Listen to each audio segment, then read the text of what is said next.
earn their independence. They did not win their independence, even though they may have fought for it. It's like shovels, picks, bar. All right. What are the materials here being made out of? Rock and granite. How much human life goes into the canals? Do you think, how many people would have work? You wouldn't get paid. So why does this happen? As we are in a lock chamber, one of the things that we haven't talked about, of all the people, we know that people can get here fairly easily. People can walk, people can take boats and such. Keep hands in, please. Hands and elbows in. But what about all the stuff? Namely, how do you think, let's actually do a real quick pop quiz. If you look at these mills, what are they producing? Textiles made out of? Cotton coming from. In order to bypass rises and falls of the river, lock chambers like this one will slowly lower and later on raise boats and deliver cargo as such. Now the way that this works is if you look straight ahead, there's these doors, and I've got one right here.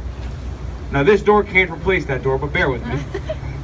Underneath these doors, underwater, there are these little gates that can open up and let the water out of this section of the lock chamber into the next one, allowing us to lower. Pardon? Center of the boat, folks. Thank you, Captain Tom. So, young lady, we need her bottom of the seat. As long as that I don't know. I think the best part of this story was still I trust Ox more than I trust bosses. I haven't forgotten about that. All right, to make sure everybody's elbows are in and such.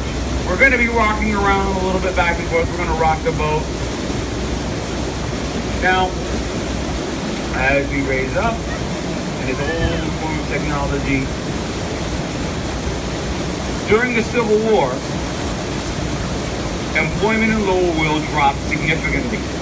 Some mill companies who've diversified their investments have the ability to produce wool. And they will actually fulfill union contracts to make the cloth for the union military uniforms. And that will employ quite a number of people. The mill that we just passed behind us, namely the Appleton and Hamilton mills, recognized early on that this isn't going to be a certain quick thing. And they won't employ people year-round, but they will make a point to produce cloth with whatever cotton they could, even if their profit margins are narrow, at least during the winter months when money was most needed. Some companies are going to take their cotton machinery and try to produce wool on them, because hey, wool is kind of great right now because the union needs those clothes. They won't succeed to great extent. But by the end of the Civil War, going into the next century,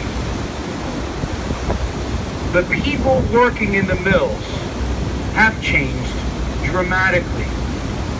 For starters, after the Civil War, many of the Irish coming back from fighting in the Civil War are now going to leave the downtown areas of Lowell and begin their new lives.